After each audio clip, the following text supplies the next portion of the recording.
Salut et bienvenue dans l'égalité de vive voix. Ici, on ose poser des questions, bousculer les idées reçues et mettre en lumière des voix qui inspirent. Aujourd'hui, on met des mots sur ce qui pèse lourd et qui touche beaucoup de femmes dans la charge mentale. Nous allons aborder la réalité souvent passée sous silence, ce poids de devoir tout avoir en tête, tout le temps, comme une to-do list infinie que les autres ne voient pas. L'égalité de vive voix, c'est une mini-série de 3 épisodes balado qui explore les enjeux d'égalité des genres dans Prescott Russell à travers des discussions riches et nuancées. À chaque épisode, des leaders, des experts, des acteurs et actrices de changement partagent leurs analyses, opinions et expériences pour nous aider à mieux comprendre les barrières systémiques et inspirer l'action collective pour des changements fondamentaux durables. L'égalité de vive voix offre un espace pour réfléchir ensemble aux défis de notre temps, de notre région. Un espace où les voix s'unissent, se soutiennent, s'amplifient et s'élèvent pour faire avancer la cause des femmes. Ce projet de balado, c'est le fruit d'une collaboration entre Leadership féminin Prescott Russell et la chaîne communautaire TVC 22. Ensemble, on veut créer un espace vivant pour parler d'égalité, de leadership et de ce qui nous pousse à changer les choses dans nos communautés. Je m'appelle Geneviève Bélan, je siège sur le conseil d'administration de Leadership féminin Prescott Russell. Bienvenue. Merci.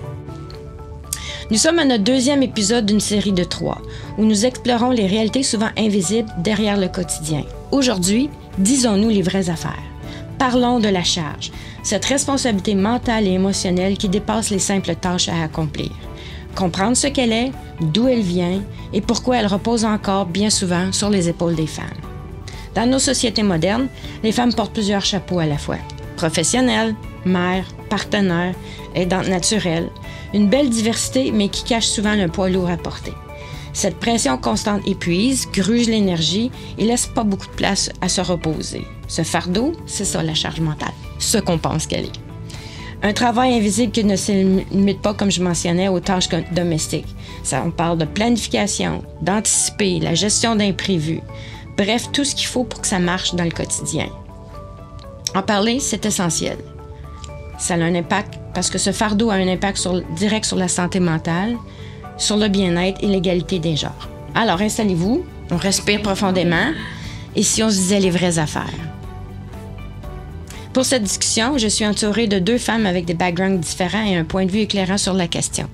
Ensemble, on va tenter de comprendre ce que c'est la charge mentale et comment on peut collectivement alléger ce fardeau. Alors, enfin, avec une belle grosse introduction, merci d'avoir été patiente. Je dis bonjour au Dr Zanab Taher-Ali, médecin de famille œuvrant à la clinique communautaire de Limoges et Chrysler, ainsi qu'au sein d'une clinique privée à Limoges. Son expérience est axée sur la santé mentale et émotionnelle. Bonjour aussi à notre 2e invitée, Aude Martel, copropriétaire de Martel & Fils à Van Cleek Hill, entrepreneur à la tête d'une entreprise familiale, la vente de monuments. Oui.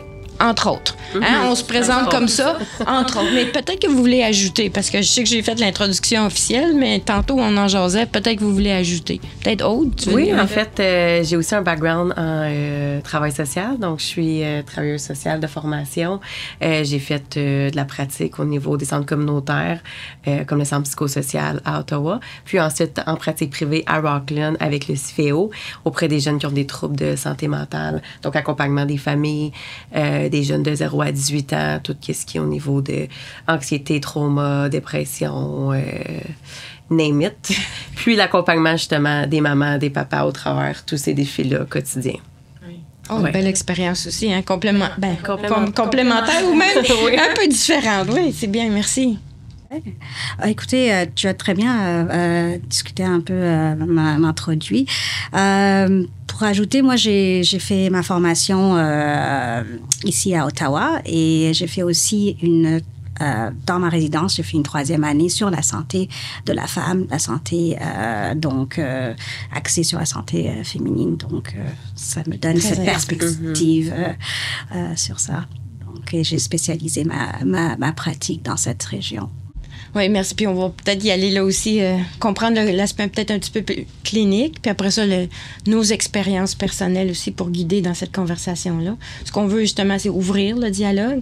Je sais qu'on cherche souvent des définitions, mais je pense qu'on essaye juste pour l'instant ce matin de vraiment comprendre puis aller avec le cheminement personnel. Alors, merci encore là d'être avec nous. Je vais vous lancer une première question, évidemment, pour partir la conversation. C'est quand on parle justement ou quand vous entendez charge mentale, quelle image ou quelle émotion vous vient spontanément en tête quand on parle de charge mentale? Y a-t-il quelque chose qui vous vient en tête, là? Ben écoute, pour moi, ce qui vient en tête, c'est vraiment cette image où, genre, c'est cette femme...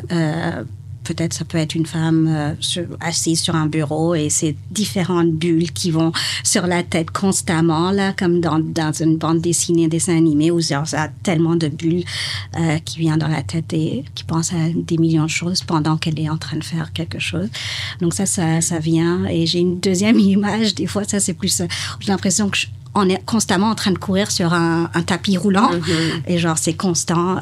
Donc, j'ai ces deux images qui viennent en tête vraiment quand je parle de charge. Une plus active, puis un autre plus... Oui, voilà, de charge mentale. Ouais, c'est ça. Donc, c'est une de mes images. Un peu la même chose, j'avais comme un cerveau où est-ce qu'il y a plein de bulles autour, plein de facteurs qui influencent un petit peu comment le cerveau peut fonctionner.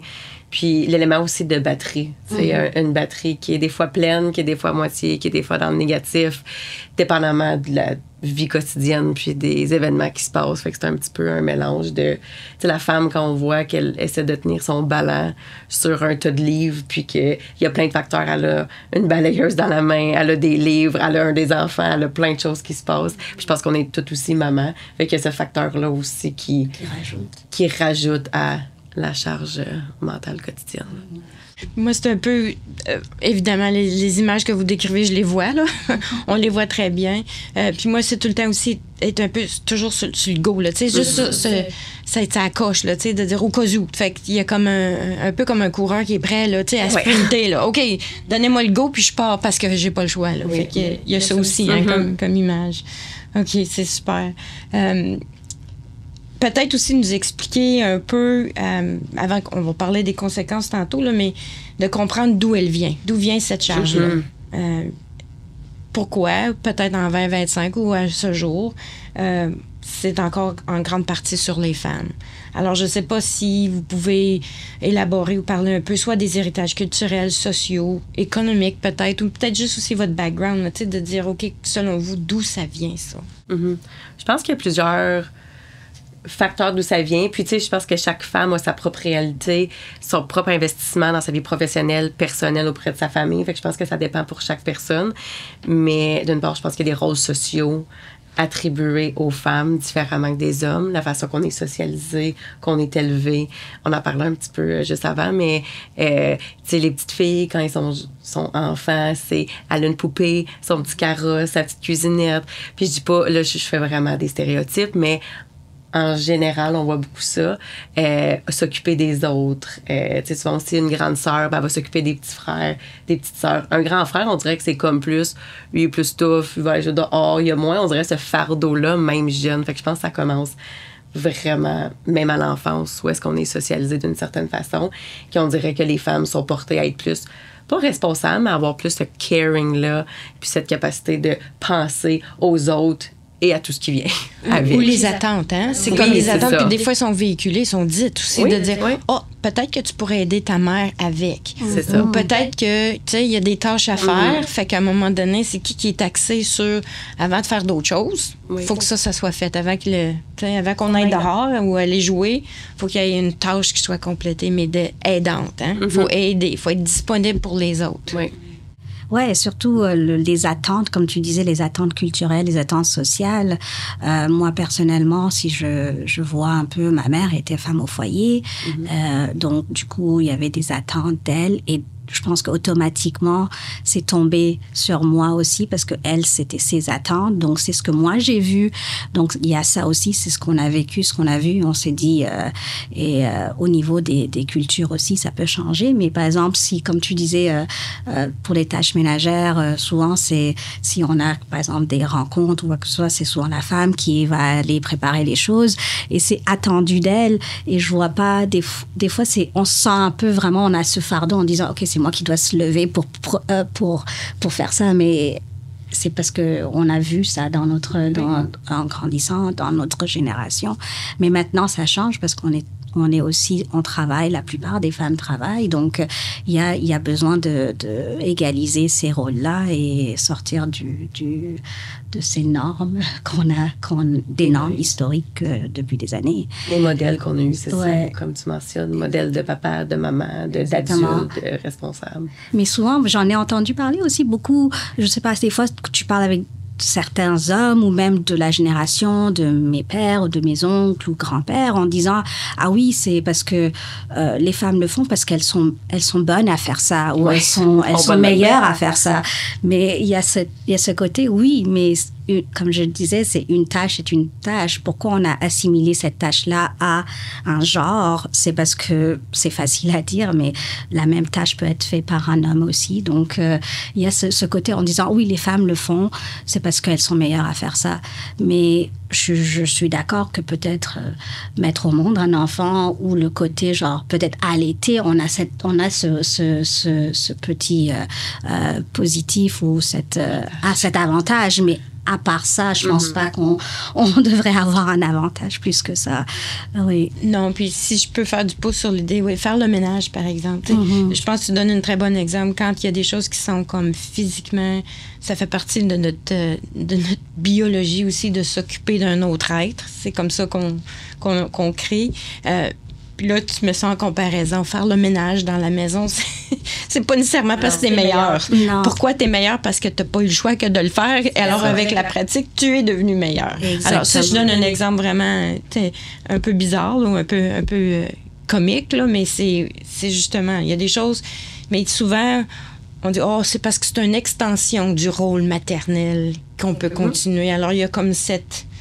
déduction ou cette attente-là qu'il faut que tu continues parce que c'est une continuité vraiment du rôle. Puis, comme tu dis, des fois, c'est peut-être pas vraiment une continuité, c'est une tâche. Il y a quelque chose à faire. Il faut amener, par exemple, les enfants chez le médecin ou il faut voir aux soins de santé à ton enfant. Pourquoi c'est le rôle de la femme?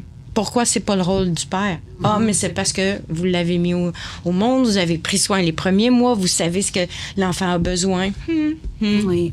Je pense qu'il y a une nuance à faire entre la réalisation de la tâche à faire, puis penser à faire la tâche. Parce que c'est...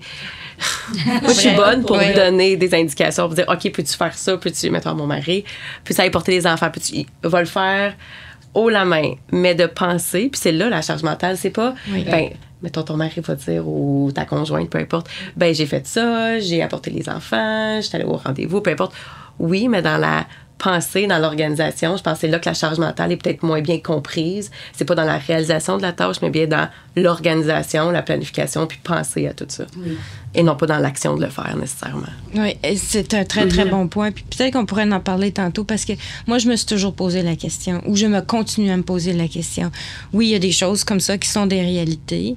Est-ce qu'on est obligé de tout effacer? Parce que on ne peut pas nécessairement tout effacer et de dire non, je remets tout ça maintenant, toute cette réflexion-là, cette pensée-là à quelqu'un d'autre. C'est parce que c'est une question de contrôle aussi. Oui. Puis pas une question de contrôle pour pouvoir mener tout, mais juste pour savoir, OK, moi, ça m'aide aussi à garder mon équilibre, de savoir que j'ai réfléchi et je pense aux choses. Mais jusqu'à un certain point, est-ce que tu peux vraiment t'en défaire complètement? Ça devient une sorte de contrôle. Oui, on peut redéfinir. Fait qu'il faut faire attention. Là, je vous parle peut-être un petit peu de ma réflexion personnelle, c'est de dire, oui, la charge mentale, je la reconnais, je comprends un peu d'où elle vient, j'essaie d'éviter certains patterns qui me mettent dans des situations où est-ce que j'ai pas le choix. Mais d'un autre côté, à certains tantôt, est-ce qu'on a toujours le choix? Peut-être qu'on pourrait se poser ça. Est-ce qu'on a toujours le choix? Ou des fois, c'est parce que c'est quand même, faut le faire. Ouais. On a parlé un petit peu plus tôt, mais le fait d'avoir des enfants pour une femme, je pense que ça vient booster la charge mentale. Tu as d'autres petits êtres à penser. Puis je pense qu'avec le fait que souvent, c'est les femmes qui prennent le congé de maternité aujourd'hui et dans le passé, on dirait que c'est comme la suite des choses. On a pris soin d'eux pendant... Tu sais, moi, ma fille, j'ai pris 6 mois de congé, mais après ça, ça perdure. Puis vu que j'étais avec elle pendant les 6 premiers mois, mon garçon, ça a été 9 mois, mais on dirait que ça me revient la tâche de planifier tous les rendez-vous, les changements de vêtements aux saisons, s'assurer qu'ils ont tout ce qu'ils ont besoin. Fait qu'on dirait que ça fait en sorte que c'est encore plus imposé sur la femme que sur l'homme. Ouais. Est-ce que tu dirais que c'est à ce moment donné-là que tu as eu comme un déclic avec tes enfants, que tu as fait « Oups, il y a quelque chose de plus oui. ». Peut-être avant les enfants, ou peut-être il y en a que c'est comme aussi une carrière. Hein? C'est peut-être ou des parents d'une certaine âge qu'il faut que tu t'occupes. Si j'ose, je veux pas paraphraser, là, mais de dire que c'est quand à un moment donné, oups, faut que tu t'occupes de quelqu'un d'autre, puis la vie en dépend. Là. Est-ce que c'est là où est-ce qu'il y a eu le déclic pour toi de la charge mentale? Pour moi, oui, parce que avant d'être copropriétaire de Marthe et Fils, je travaillais à mon compte en pratique privée. J'avais une 40-50 de familles en suivi. J'enseignais à la cité collégiale. J'avais une compagnie avec mon conjoint puis une amie de repas vegan. Je faisais tout ça en même temps, puis je me sentais pas nécessairement dépassée. C'est quand j'ai su que j'étais enceinte que tout s'est remis en question. Mon mari a... Puis je ne demandais pas non plus de le faire, mais a gardé sa compagnie, gardé ce qu'il faisait à son compte. Moi, j'ai comme fait un 180 degrés, puis j'ai réévalué la suite des choses, à savoir ce qui était réaliste de faire. Puis j'ai dû mettre des choses de côté, puis faire des choix pour ma famille, pour mon enfant à venir, puis ces choix-là, ils ont bien été, je veux dire, c'était avec les conversations. Oui. C'est ça. J'ai pu intégrer la compagnie familiale, apporter un plus. Là, ça va super bien. On est mon frère et moi dans la compagnie, puis on s'appuie, puis on grandit là-dedans et tout ça, puis on amène la compagnie plus loin. Mais c'est juste le fait que encore une fois, c'est moi en tant que la femme du couple, parce que je porte aussi l'enfant. Je sais pas comment la grossesse va aller.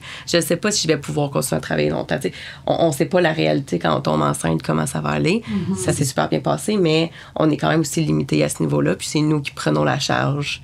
Oui, parce que c'est ta survie. C'est littéralement la vie qui est en train de naître et la survie aussi de dire, faut que je me rende jusqu'au bout de ce projet-là. C'est toute une charge de figurer un petit peu. Mon mari était là pour m'appuyer, mais... Oui, mais je trouve que c'est un très bon point, parce que là, je suis en train de penser, et je pense que c'est vraiment la pression qu'on s'est mis sur nous-mêmes, parce que je pense pas que mon mari aurait... je pense que si ça aurait été... Si moi, je prendrais pas cette responsabilité sur moi-même, on aurait peut-être eu ces discussions pour essayer d'égaliser les choses, mais je pense que j'ai eu cette conscience en disant je suis la femme, c'est à moi de le faire, mais c'est le déclic est arrivé, c'est vrai, quand on a nos enfants. C'est avant ça, soit j'étais étudiante, j'étais résidente, lui travaillait, donc on avait quand même cette équité ou égalité des tâches.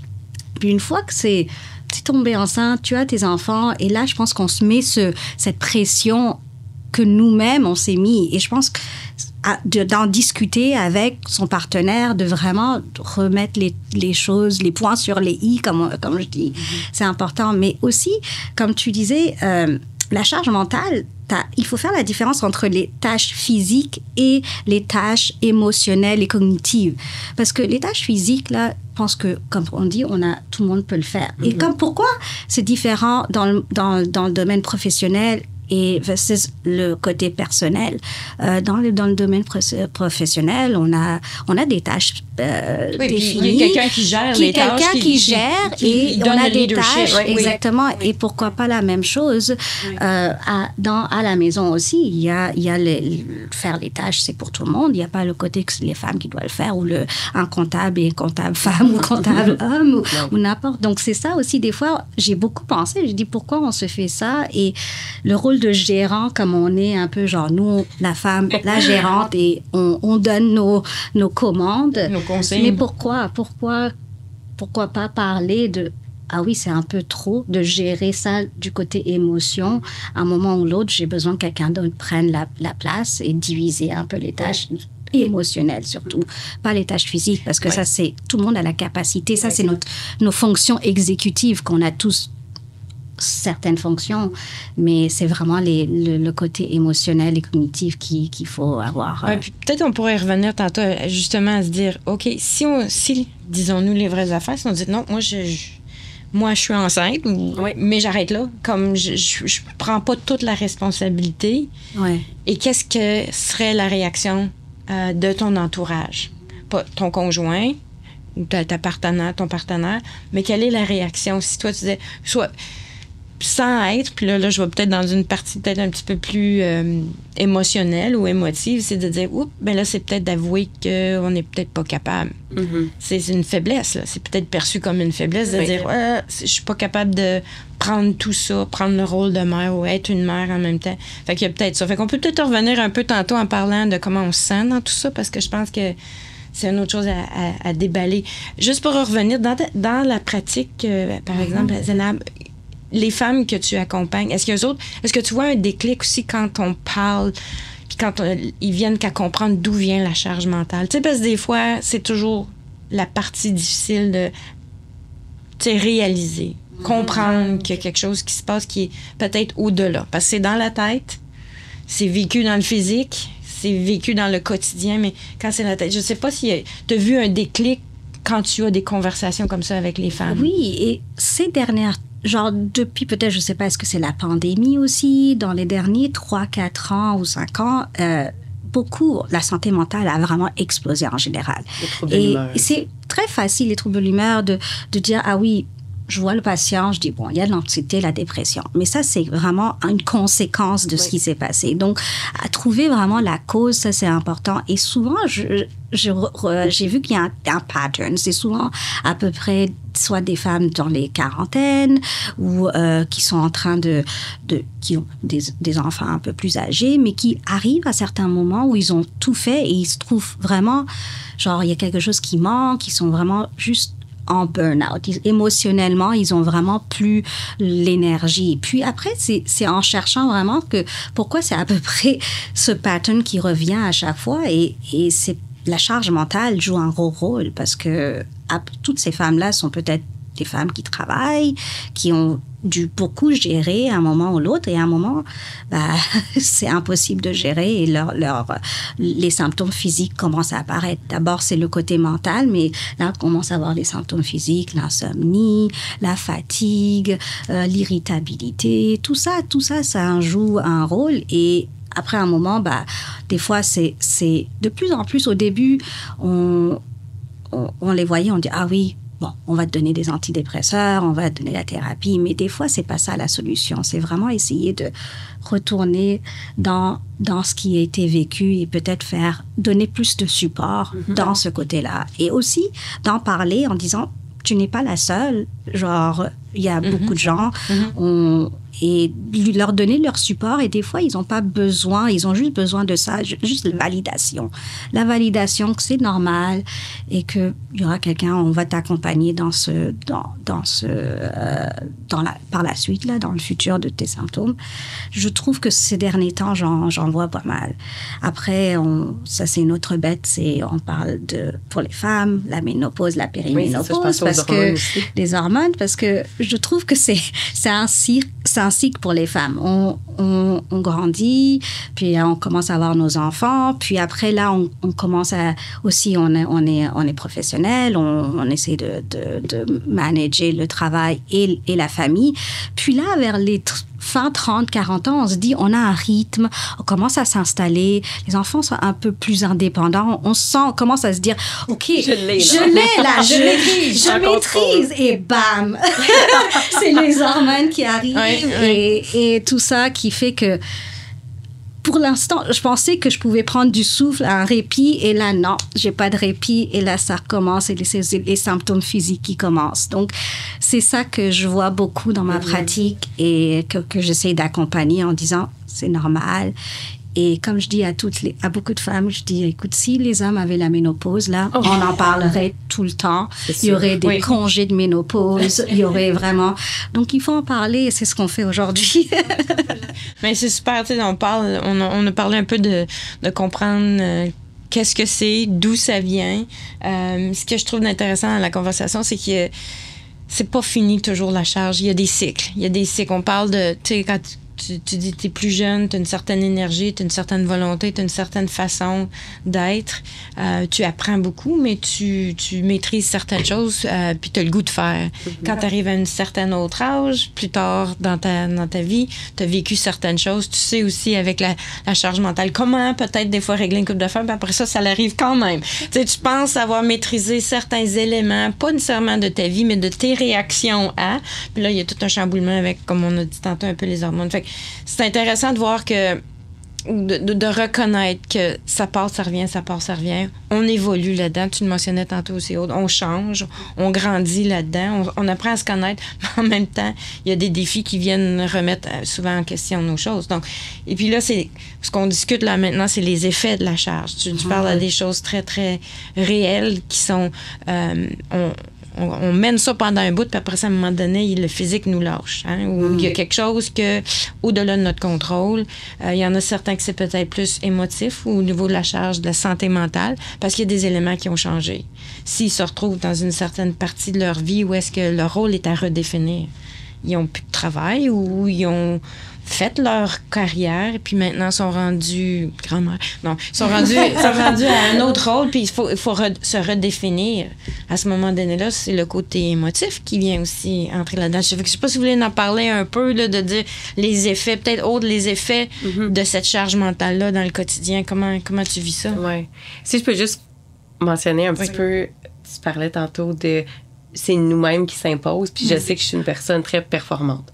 De mon enfance à mes études, après ma maîtrise, c'était toujours, faut que je réussisse bien, tout est sous contrôle. Puis je pense que étant professionnel aussi, on veut toujours plus, on va aller chercher plus, on veut perfectionner. Je vais être là pour les employés, pour mon équipe, à la maison, pour mes enfants, pour mon mari. Je veux m'entraîner, je veux être en forme, je veux bien manger. Il y a tout ça. Puis à un moment donné, mon mari me l'a dit, là, c'est toi qui s'impose ça. Puis c'est vrai. Je pense qu'elle est capable de réaliser, de se rendre compte, de le verbaliser, de le comprendre, puis de dire, OK, je pense que c'est correct si je laisse un petit peu de côté, mais c'est vraiment difficile. Puis je pense que de réaliser justement que c'est difficile parce qu'après ça, au niveau des impacts, je me sens pas assez, je me sens... j'ai un petit peu de culpabilité, justement, mettons, par rapport à mes enfants, de ne pas être à la maison, de travailler très tôt le soir, d'arriver... La madame qui court, là, ça, c'est moi qui arrive en rushant à la garderie pour être sûre que je les ramasse à l'heure. Je pense que c'est beaucoup de culpabilité qu'on ressent, de peut-être pas se sentir capable de tout réaliser puis d'oublier. Je pense que depuis les enfants, j'appelle ça un brain mom, là.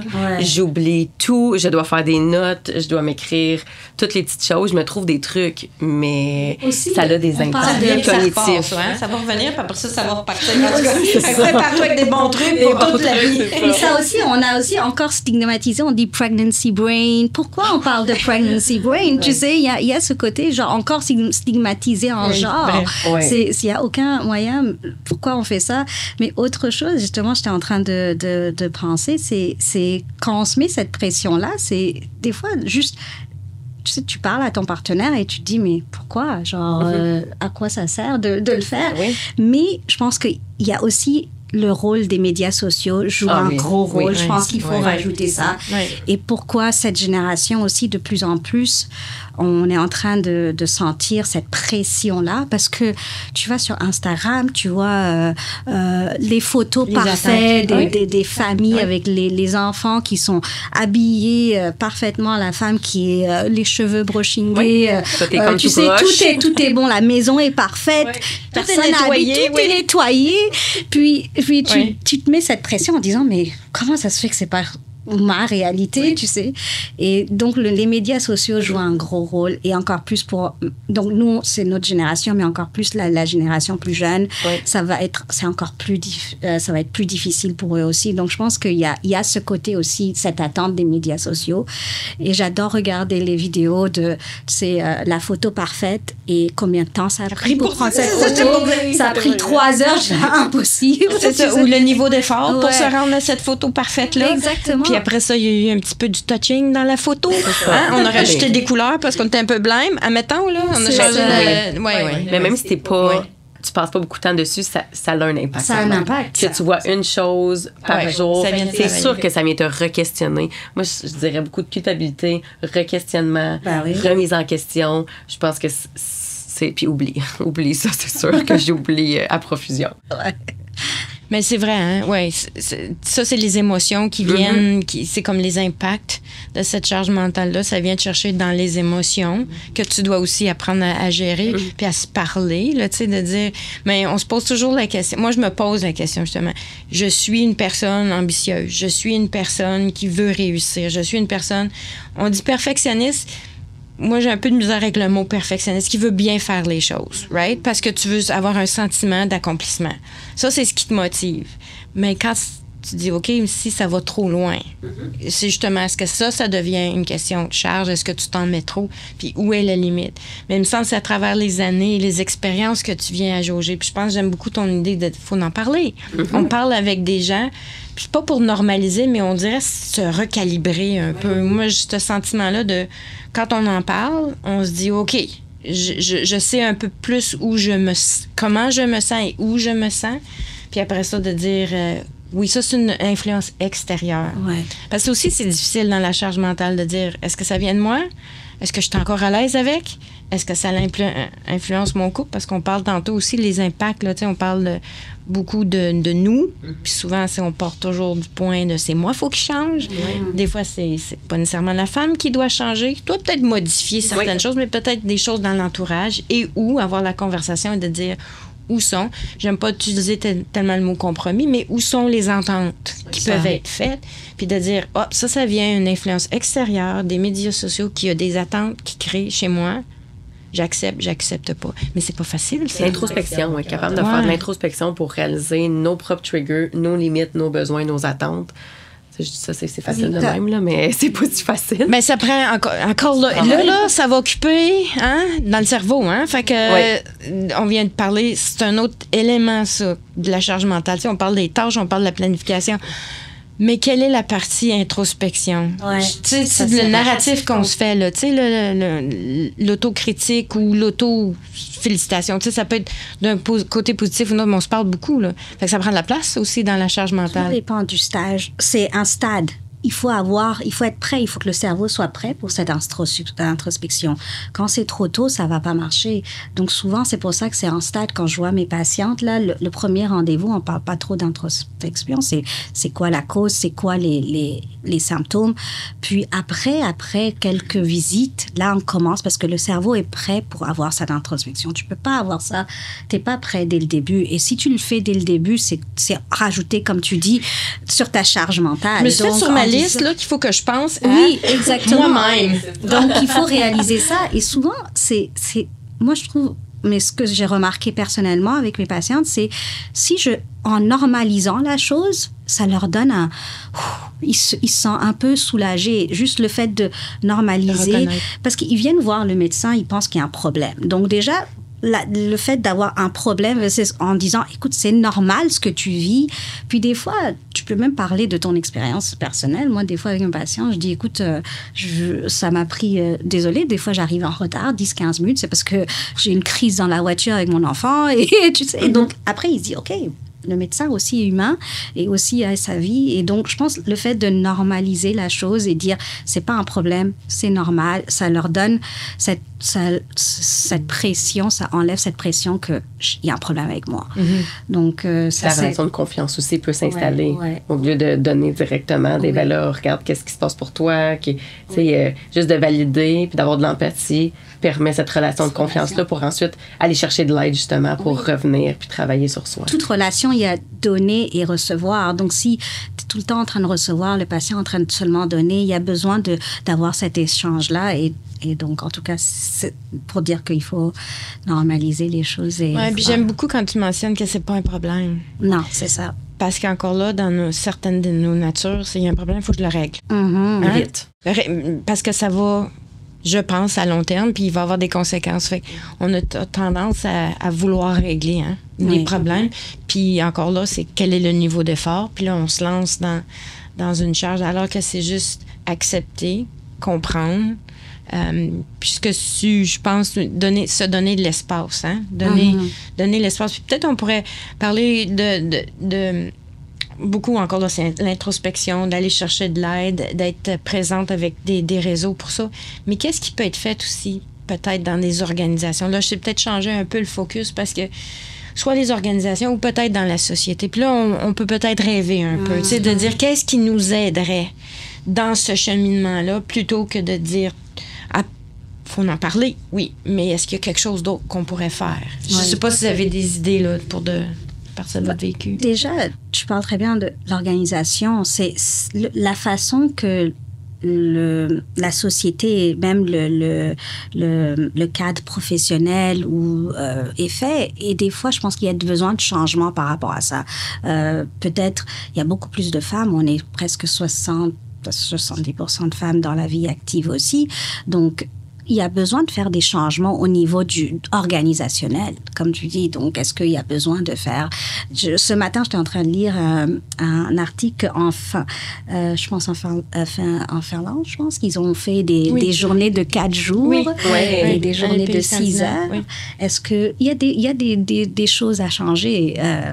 Maintenant, même moi, en tant que médecin, je reçois beaucoup de demandes de travail de la maison. Oui. Beaucoup de gens qui travaillent le virtuel, ils peuvent travailler aussi efficacement de chez eux. Et là, ça peut alléger leur charge mentale parce qu'il y a des choses qu'ils peuvent faire pour qu'ils soient plus performants au travail que perdre 2 heures pour aller dans un lieu où ils peuvent faire le même travail de chez eux. Pourquoi pas normaliser ça aussi? Et ça, après, ça va être mon petit cri de colère, c'est que maintenant, on essaye de toujours donner la responsabilité ou genre peut-être donner la responsabilité à quelqu'un d'autre. Là, maintenant, c'est devenu une responsabilité médicale que travailler... il faut avoir un certificat médical. Mais aucunement, c'est médical. C'est parce qu'on donne le chapeau, on ne veut pas mettre la responsabilité sur nous, mais de gestion, on va dire, va avoir une note médicale. Mais pourquoi? C'est vraiment organisationnel. Il y a besoin de changer ce côté-là de l'organisation, comment ça a été fait il y a 50 ans, genre il y a plus longtemps. La vie est différente, la réalité est différente maintenant. Et ce qui est bon, c'est que j'ai l'espoir, c'est que la nouvelle génération est en train de pousser un peu les barrières sur ce côté-là. Et en disant, si je travaille 9 à 4, même à 4h30, c'est mon temps personnel que j'ai pris. Et des fois, nous, en tant que notre génération, la génération d'avant, on trouve ça un peu comme nous, on a fait ça, pourquoi pas tu ferais la même chose? Mais non, c'est bon qu'ils sont en train de mettre leurs limites, se prioriser. Et donc, je pense, comme tu dis, revenons à l'organisation, il y a vraiment besoin d'un gros changement au niveau de l'organisation du travail, comment c'est fait. Oui. Oui, juste comme exemple, on a des suivis de performance au travail, on a des suivis, des supervisions, justement, s'assurer que le travail est fait et tout.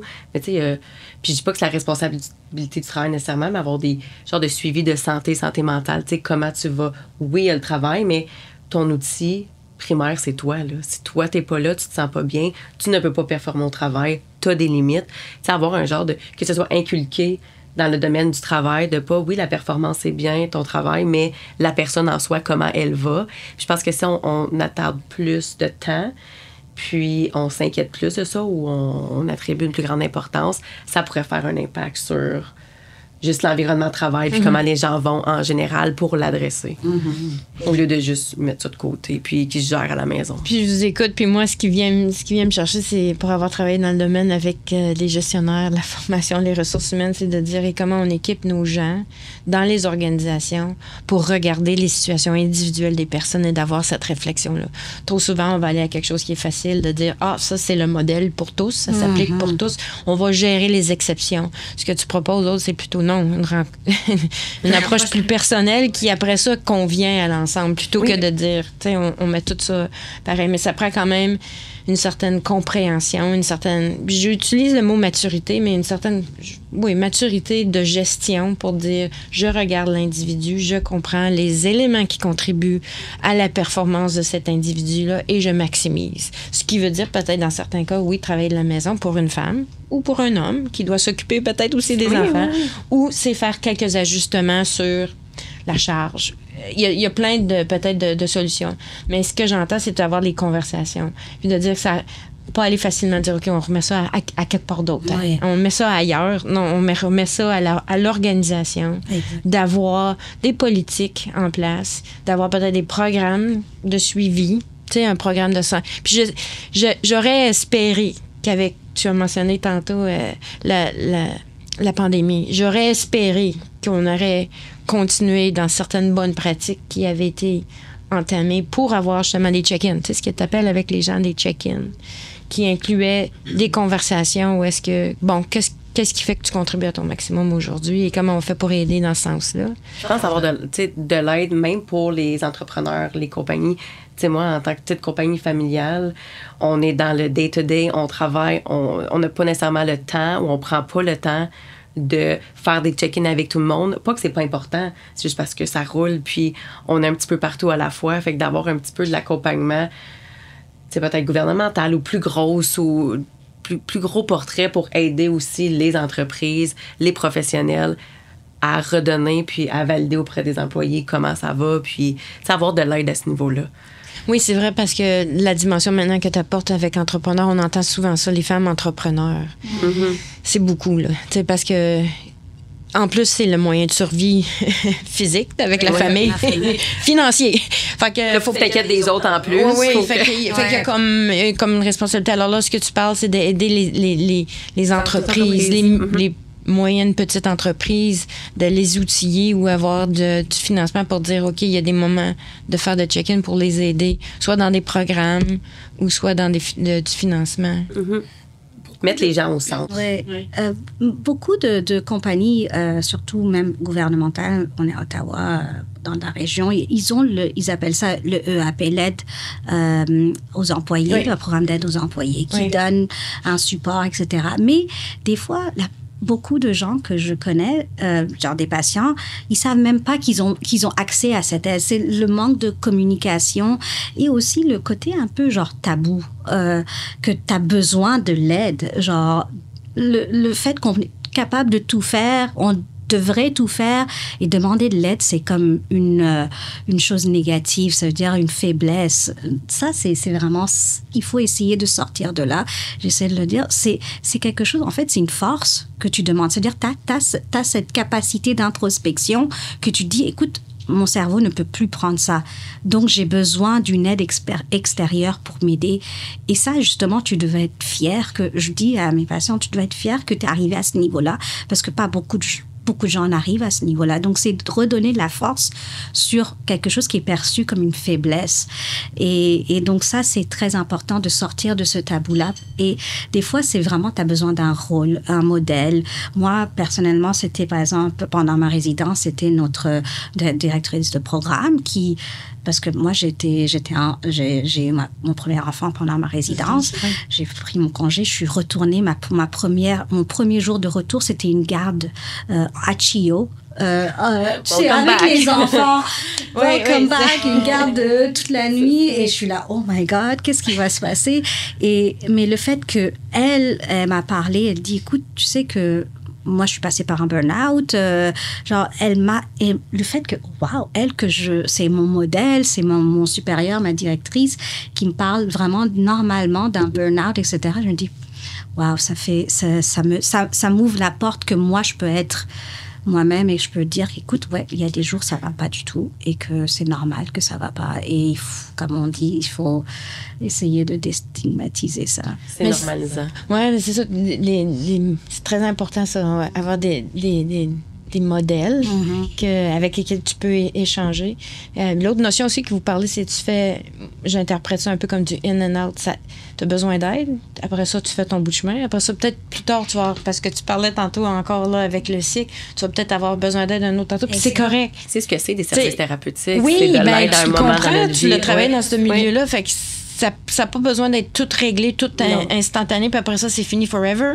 Puis bonne chance, c'est ça, bonne chance, bonne vie. C'est ça. Puis là, les gens ont la règle, ça revient. Non, peut-être que ça revient pas, c'est juste, il y a un autre élément qui apparaît à un autre tantôt, là, c'est pas nécessairement revenu, là. Moi, je trouve que je pense que ce qui peut faire peur d'avoir accès à un service de programme aux employés, par exemple, c'est peut-être l'impersonnalité, c'est impersonnel, on connaît pas la personne. Tu sais, je me dis, dans un cadre de travail, on connaît toute santé, sécurité au travail, de la formation, mais tu sais, santé physique, oui, s'assurer que tout est sécuritaire, mais santé mentale, tu sais, avoir un volet dans ces programmes-là de formation en santé mentale, juste pour que la personne dédiée, tant au niveau employé qu'employeur, ait une connaissance, puisse peut-être accompagner d'autres collègues ou d'autres employés à faire des demandes ou du cheminement. Si quelqu'un dans ton entourage peut dire, écoute, si ça va pas, il y a des ressources, il y a des gens qui peuvent t'aider, tu peux m'en parler. Si on a déjà une petite formation à ce niveau-là, peut être sensibilisé, je pense que quand on parle organisationnel, gouvernemental, c'est peut-être quelque chose qui peut prendre place, puis déjà qui peut se faire. Puis là, pour avoir travaillé au gouvernement fédéral, il y a beaucoup qui a été fait, justement, de lier ça à la santé et sécurité au travail. Alors, tout l'aspect santé mentale, maintenant, fait partie intégrante de ça. Mais ça, c'est vraiment fédéral, c'est plus loin. Là, on parle... Si on rapporte ça ici au communautaire. Non, mais c'est ça qui est difficile. Puis là, c'est une autre réalité. Là. C'est dans le quotidien, c'est dans le communautaire, c'est dans tes relations avec les gens avec qui tu fais affaire. Tu sais, c'est peut-être pas aussi bien outillé. Alors, c'est peut-être d'apporter cette réflexion-là ou ces bonnes pratiques-là, si on peut dire ailleurs, de dire, OK, on peut le faire. On peut le faire aussi un peu autrement, là. Oui, parce que tout ce qui... Donc, on a besoin de ces supports, on a besoin de ces institutions qui se mettent en place, mais derrière, il y a besoin de valoriser et de dire qu'on a besoin de ça et valoriser cette tâche-là. Oui. Parce que, par exemple, ça serait quelque chose qui pourrait avoir la thérapie qui est couverte par au moins 5 à 6 sessions, je sais pas, déjà ouvrir ça, valoriser sur ce côté-là, ça peut faire un grand changement. Si on parle de monde idéal, là, ça serait avoir la psychothérapie couverte. Oui, et puis de dire ça fait partie inhérente maintenant de vivre. Oui. Alors, c'est la prévention aussi. Au lieu d'être réactif, on est préventif. C'est ça. Mais c'est de changer le système. Oui, puis sans trop réouvrir, mais moi, quand vous me dites ces choses-là aussi, de poser le geste, de dire, il y a encore beaucoup de stéréotypes ou de stigmas attachés à « je fais un pas pour aller me chercher de l'aide qui peut être visible à certaines personnes. Puis dans un milieu de travail, c'est comme « oups, c'est une faiblesse » ou « oups, t'as besoin d'aide » ou « j'ai été confrontée à ça combien de temps? » Tu sais, comme employeur, tu te fais pas... Admettons que tu es un employé qui dit « j'ai besoin d'aide ». OK, c'est correct, mais combien de temps? Combien de temps? On n'est pas tout à fait sûr. Puis c'est peut-être, comme on dit, du in and out. Ça va venir, ça va repartir. Mais il y en a qui ont peut-être besoin un peu plus d'encadrement. Ils partent peut-être un petit peu plus loin, puis il y a peut-être un peu plus de chemin à couvrir. Mais il y a aussi ces conversations-là, hein, de déstigmatiser, de dire « c'est correct ». Tu parles de normaliser, mais aussi de dire c'est correct, ça fait partie de. J'ose espérer qu'avec la nouvelle génération, là, j'ose dire ça de même, là, mais avec les plus jeunes. Parce que quand on se dit toujours comme personne, ce qu'on a appris de nos parents, on va essayer de prendre ce qu'il y a de bon, puis laisser ce qu'il y a de moins bon, puis on va essayer de transmettre ce qu'il y a de bon, puis laisser aller ce qu'il y a de moins bon. Puis tu te dis peut-être que ça, c'est un des éléments de toute la conversation sur la santé mentale, ou juste de comment tu te sens, comment tu peux performer, comment on peut t'appuyer, si on peut l'avoir un peu plus ouvertement, là. Je me mets dans la position de gestionnaire, superviseur. On travaille quand même dans un atelier de production de manufacture là, chez nous. Il faut que ça produise. On est dans une shop, fait que c'est comme un petit peu cette vibe-là, si je peux dire. Moi, je viens du domaine social, fait que je peux apporter un petit peu cette partie-là puis accompagner les gens. Mais je me mets dans une autre compagnie où est-ce que, tu sais, un superviseur, c'est comme, OK, c'est ça les attentes. Bien, si au moins il y avait un petit peu d'information, de formation sur la charge mentale, sur la santé mentale, déjà, lui ou elle se sentirait peut-être plus outillé de vraiment accompagner les employés, puis ça aurait un impact dans l'esprit de travail aussi. Oui, bien, c'est ça. Puis là, j'écoute attentivement. Puis ça, c'est un des buts aussi avec le balado, c'est de dire aussi, puis aussi les différents organismes. Qu'est-ce qu'on peut faire pour appuyer les femmes dans Prescott Russell? Là, j'entends des choses comme, le dialogue, mais donner des outils, avoir des moyens de référence. Tu parles de formation, de y aller à la douce, là, tu sais, pour pas que ça soit un tout doux, là. Non, on rajoute pas la c'est que l'option est là. Oui, puis de dire, comme tu disais tantôt, c'est pas un problème nécessairement, c'est une situation qu'on veut adresser parce que tout le monde va en bénéficier. Puis de faire des conversations aussi à différents niveaux, à différents âges. Encore là, c'est pas juste les gens qui sont rendus à la clinique qui demandent de l'aide, ça peut être aussi fait à d'autres niveaux. Je vois là qu'on a couvert pas mal ce qu'on voulait. Ce matin, on a parlé des origines des causes. Vous avez été très aussi ouverte avec un peu les impacts. Et puis les impacts au niveau pratico-pratique, mais aussi au niveau émotionnel, au niveau personnel des sentiments. On parle de culpabilité, de choses comme ça avec lesquelles il faut vivre. Et puis, vous avez partagé une couple de solutions pratiques. Mais j'ai le goût de vous demander, là, juste comme ça, si vous aviez comme un conseil ou un truc ou quelque chose, soit qui a fonctionné pour vous ou juste que vous avez vu peut-être que ça a fonctionné pour d'autres personnes, que vous auriez le goût de partager. Pour moi, c'est comme si on retourne à la charge mentale, c'est vraiment la charge mentale, émotionnelle, vraiment cognitive, émotionnelle, qui est invisible. Donc, pour moi, c'est le rendre visible. Le rendre visible, montrer que cette charge est là, donc communiquer, le rendre visible à travers la communication. Ça, c'est vraiment mon mot à dire, c'est sur la charge mentale, c'est rendre quelque chose d'invisible, visible. Pour en parler. Moi, je pense aussi de mon côté, c'est de se regarder soi-même.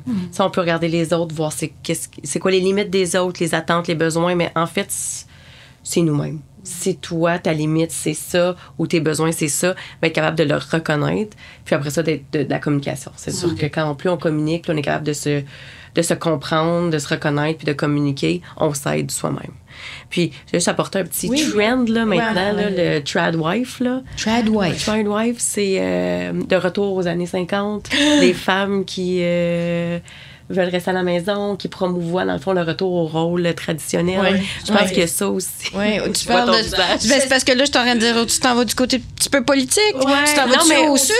Non? OK, c'est correct. Puis c'est pas que je suis contre ça. Je pense que si c'est ça que tu veux, encore là, ça ramène à soi-même. Si c'est ce que tu veux pour toi, pas de jugement, parfait, exactement. Ça fonctionne pour ton couple, good for you. Je pense juste que si on se met ça comme idéal, puis dire, ça serait donc le fun qu'on retourne aux années 1950, on vient de tout scraper les droits des femmes, puis la capacité de dire une femme professionnelle qui partage les rôles sociaux, qui partage la charge mentale, c'est faisable, puis on est en 2025, puis je pense qu'on est rendu là.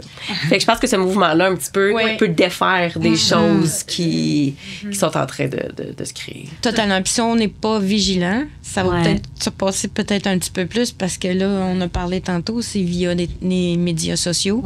Ça va vers une génération qui est peut-être moins outillée encore pour être capable d'être un peu plus critique à oui, j'accepte, non, j'accepte pas. Oui, ça s'applique à moi, non, ça s'applique à...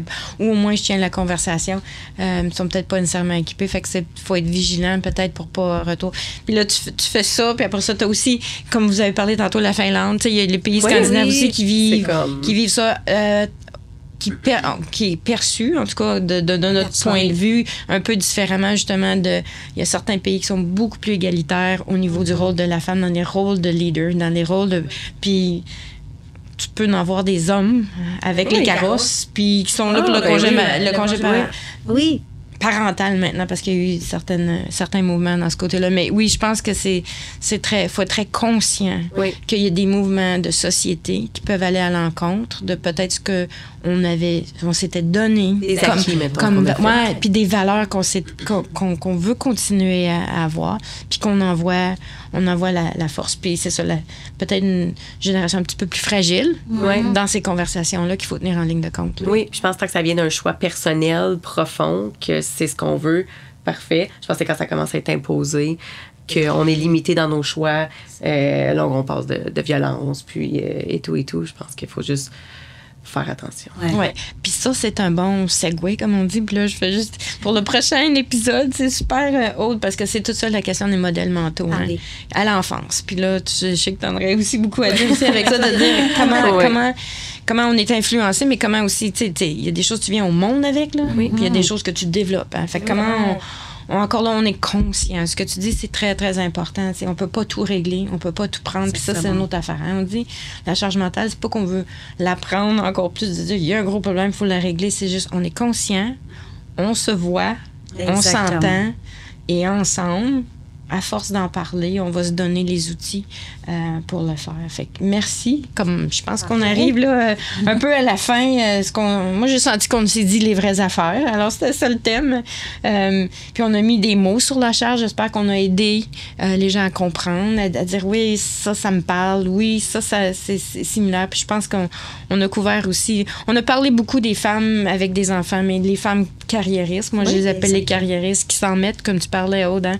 Tu parles aussi femmes entrepreneurs qui contribuent au développement économique.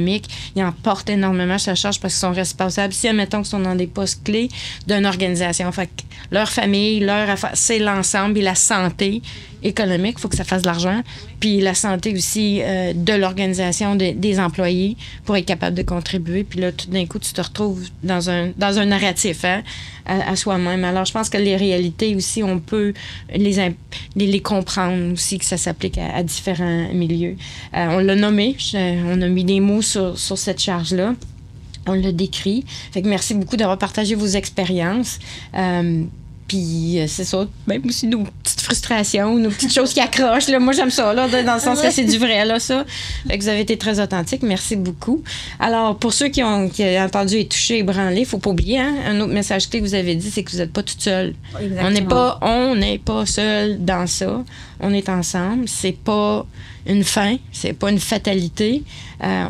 C'est un premier pas pour alléger le poids, c'est d'en parler. On a parlé de la communication. Réaliser, d'en parler, puis on peut rééquilibrer. Là, la prochaine chose qu'on va essayer de travailler, c'est négocier des fois. Hein? On a des techniques de négociation avec notre entourage pour dire ça, c'est mes limites, ça, c'est ce que je suis capable de prendre, puis après ça, c'est la prochaine étape. Alors, si vous qui nous avez écoutés avez interpellé, n'hésitez pas à faire circuler cet épisode. Laissez-nous un message aussi, on a créé une boîte, là, un commentaire ou une réflexion auprès de l.égalitédevivvoipr@gmail. Il y a 2 autres épisodes aussi. Une qu'on a faite, c'est l'égalité se construit ensemble, une voix à la fois. Ça, c'est une discussion avec un allié qui est maintenant disponible. Et puis, il y en a un autre qui s'en vient, comme on a parlé tantôt, avec une belle ouverture sur les modèles mentaux. Alors, c'est le concept des modèles mentaux à l'enfance. On va en parler un petit peu plus longuement. Et puis, si vous voulez en savoir un petit peu plus sur leadership féminin et Prescott Russell, il y a le site web leadershipfémininpr.ca. Tu sais, c'est des longs, là, mais il y a toujours ça. Puis pour terminer, merci au studio TVC 22 pour l'ambiance chaleureuse. Puis évidemment, merci beaucoup à mes invités. J'ai trouvé ça super intéressant, très ouvert. Merci. Merci d'avoir été là. À bientôt. Et d'ici la prochaine fois, bien, prenez soin de vous. Merci pour l'invitation. Merci.